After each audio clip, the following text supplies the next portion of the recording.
2020 fue el año en el que España emitió más deuda pública en toda su historia, 122.000 millones de euros solo en el año 2020, lo que dejó el stock total de endeudamiento estatal en más de 1,3 billones de euros.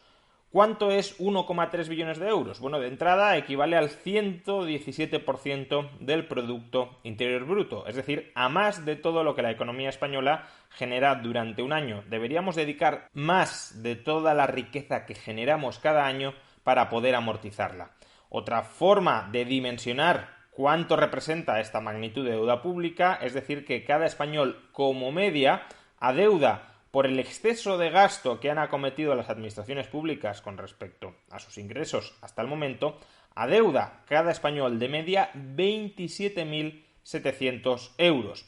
O si ponemos en relación este endeudamiento público en relación con el número de hogares, de familias que hay en España, cada familia, en términos medios, debe, en función de la deuda pública acumulada en el conjunto de España, más de 70.000 euros. Una hipoteca derivada de la deuda pública acumulada hasta la fecha, de la que muchos ciudadanos, la inmensa mayoría de ciudadanos, no son conscientes. ¿Y por qué la inmensa mayoría de ciudadanos no son conscientes de que deben familiarmente una media de 70.000 euros, más allá de las deudas privadas que ellos puedan tener, o que cada español como media debe casi 28.000 euros en función de lo que los políticos españoles han endeudado hasta el momento? Pues porque es una deuda que, a diferencia de las deudas privadas, parece que no se tiene que pagar. Es una deuda que parece que los ciudadanos no tienen que devolver.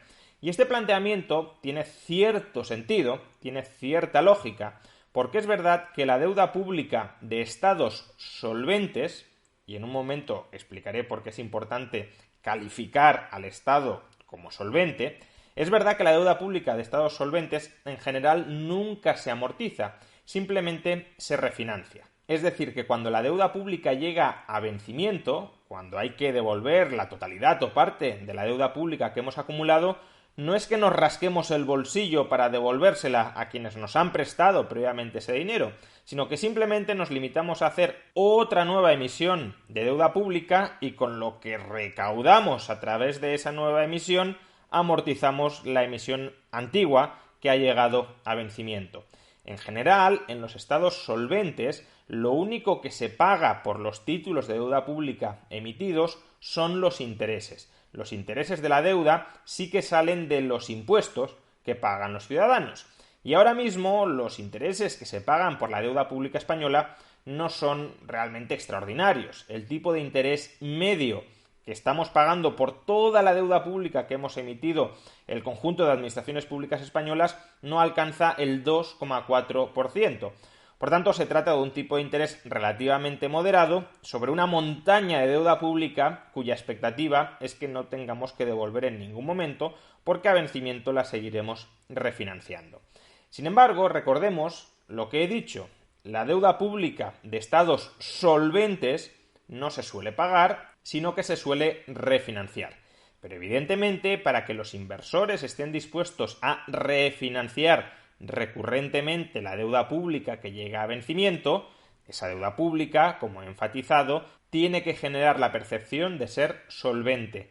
Si los inversores consideran que el Estado que está emitiendo deuda, ya sea para efectuar nuevos gastos o para refinanciar la deuda previa que llega a vencimiento, no es solvente, es decir, no tiene capacidad real para devolver esos pasivos, lo que tenderá a suceder es que los inversores no quieran exponerse al riesgo de refinanciar una emisión de deuda pública que en algún momento puede terminar impagándose. Y por eso los inversores, si perciben que la solvencia de los estados no es tan buena como la que desearían, pueden abstenerse de refinanciar la deuda pública.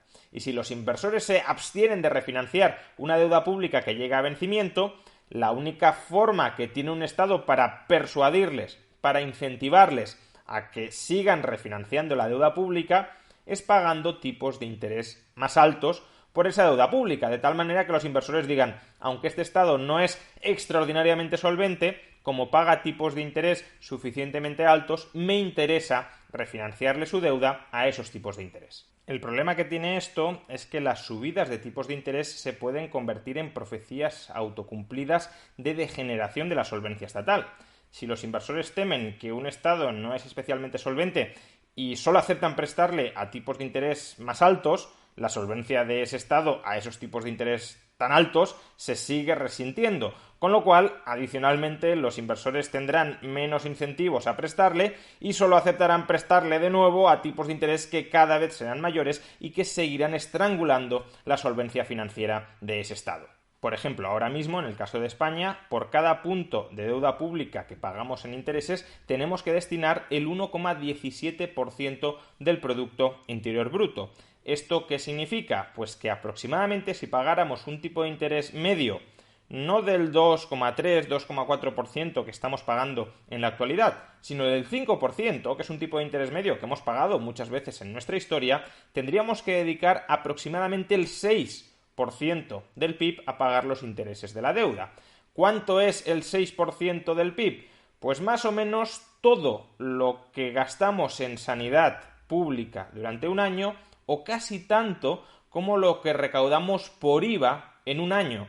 Solo eso en los intereses de la deuda. Por tanto, claro, si los tipos de interés que tiene que abonar España suben mientras nos encontramos tan endeudados como en la actualidad, la solvencia de España se va a resentir muchísimo.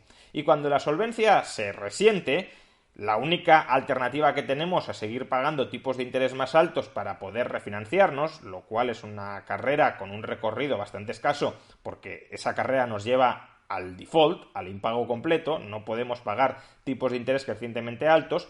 La única alternativa que existe en ese momento para intentar estabilizar la situación, para tratar de evitar ese ascenso progresivo de los tipos de interés que nos arrastre al impago definitivo de la deuda, es cuadrar el presupuesto, es cuadrar ingresos y gastos. Y cuando se trata de cuadrar ingresos y gastos, es en ese momento cuando los ciudadanos sí comienzan a ser conscientes de que esa deuda pública que deben, porque son contribuyentes y quien debe la deuda pública es el Estado, pero el Estado no tiene recursos propios, por tanto es el contribuyente, es cuando empiezan a ser conscientes de que esa deuda pública de 28.000 euros por ciudadano de media, de 70.000 euros por familia de media, en realidad sí que puede haber que pagarla. Que no es una cuestión solamente de refinanciar indefinida e ilimitadamente y que apenas lo único que nos cuesta son unos poquitos intereses cada año. Cuando la desconfianza empieza a emerger, es en ese momento cuando el coste de la deuda pública, cuando el coste de todo el exceso de deuda pública que hemos emitido hasta el momento, empieza a sentirse en las carnes de los ciudadanos de una manera más agresiva. ¿Por qué razón? Pues porque para cuadrar las cuentas hay que o subir ingresos o bajar gastos. Subir ingresos implica normalmente, salvo que la economía esté creciendo mucho, etcétera, implica normalmente subir impuestos. Y si hay que subir impuestos para fortalecer la solvencia de España ante los inversores, evidentemente los contribuyentes se tienen que rascar mucho más el bolsillo de lo que se lo rascaban antes. Pero lo mismo con el recorte de gastos. Dejando de lado el llamado gasto político que supuestamente se podría erradicar sin que el ciudadano percibiera ningún tipo de reducción en la calidad de los servicios públicos que recibe, una parte muy importante del gasto público que inevitablemente se ve afectada en cualquier proceso de ajuste importante del gasto público estatal es el gasto de aquellos servicios que presta el Estado a la ciudadanía. Que a lo mejor esos servicios se prestarían mejor en el sector privado, es otro debate en el que no quiero entrar ahora mismo, pero lo cierto es que los ciudadanos pagan una serie de impuestos esperando recibir otra serie de servicios públicos. Si los ciudadanos pagan los mismos o más impuestos y el flujo de servicios públicos se reduce, peor sanidad, peores pensiones, peor educación, peor dependencia, peores infraestructuras, evidentemente eso también lo perciben los ciudadanos en sus carnes, que ven, insisto, cómo son expoliados en la misma medida o más que antes, sin al mismo tiempo recibir una contraprestación significativa que si quieren terminar recibiendo en las mismas magnitudes que recibían antes, pues pueden tener que contratarla adicionalmente, volviendo a pagar por ello en el sector privado. Por ejemplo, contratar un seguro de sanidad privada o un colegio privado, o ahorrando para complementar la exigua pensión pública que puede terminar quedándonos si los recortes son muy intensos para cuadrar las cuentas. En definitiva, la deuda pública no es gratis. Que durante algunos años caigamos en la ilusión, en el espejismo de que nos podemos endeudar sin aparente límite y que tampoco pasa nada porque cuando venza esa deuda simplemente la refinanciaremos y por tanto nunca habrá que pagarla, es un error. Es verdad, insisto, que la deuda pública de estados solventes no se suele pagar, sino que se suele refinanciar. Pero para poderla refinanciar, como he dicho, has de estar en capacidad de pagarla. Has de poder pagarla si los inversores en algún momento no se fían de ti. Y lo cierto es que España lleva años sin capacidad para pagar su deuda pública. ¿Por qué razón? Porque tiene un déficit público estructural y persistente. Un déficit público que, si bien ha ido bajando, es cierto, se ha enquistado. Se enquistó antes de la pandemia en torno al 3, 2,5%, y ahora, tras la pandemia, está enquistado en niveles apreciablemente más altos, 4 o 5%, con carácter estructural. Y claro, si estructuralmente gastas más de lo que ingresas y tienes una montaña de deuda pública, es evidente que aunque quisieras y con tiempo no podrías devolver el dinero que adeudas, porque año tras año gastas más de lo que ingresas, es decir, que te sigues endeudando en mayor medida. No es ni siquiera que refinancies la deuda que te vende, es que sigues añadiendo nueva deuda al stock precedente. Y esa es una combinación bastante explosiva. Ahora mismo estamos bajo el paraguas de la Unión Europea, bajo el paraguas del Banco Central Europeo, y por tanto no notamos que hace frío afuera en los mercados. Pero cuando ese paraguas desaparezca, teóricamente desaparecerá el año que viene, pero quizás se retrase a 2023, 2024 o 2025, pero en todo caso ese paraguas desaparecerá. Cuando ese paraguas desaparezca, sí nos encontraremos que fuera hace frío y que está lloviendo a cántaros. Y si no hemos intentado poner en orden las finanzas públicas, nos terminaremos congelando y ahogando. Y por eso es tan tremendamente irresponsable que un gobierno, cualquier gobierno, me da igual, siga añadiendo deuda pública y deuda pública al stock ya preocupantemente alto de deuda pública que tiene España. Los políticos, desde luego, tienen todos los incentivos a hacerlo, porque gastan hoy sin subir impuestos hoy, es decir, reparten favores que luego son, en cierto modo, recompensados mediante votos, sin trasladarles el coste de esos favores, de esas transferencias de gasto a los ciudadanos, porque no les están subiendo los impuestos. Por tanto, pueden repartir dádivas sin que esas dádivas de momento les cuesten nada a los ciudadanos. Pero claro, el problema de hacer esto es que les trasladas a los gobiernos futuros y a los contribuyentes futuros todas las deudas que se están acumulando hoy.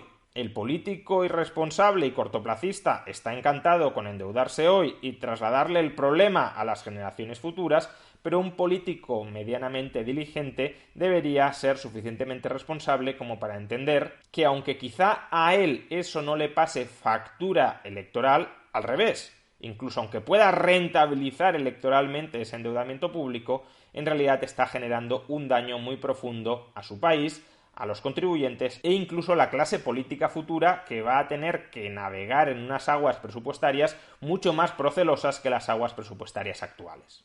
Aunque ahora mismo no estemos notando el dolor del exceso de deuda pública que hemos acumulado en 2020 y que llevamos acumulando en realidad desde el año 2008, ese dolor llegará, y llegará tanto más cuanto menos diligentes sean nuestros políticos para intentar reconducir la situación financiera de nuestro país. Y por desgracia no parece que la clase política española sea especialmente diligente o responsable.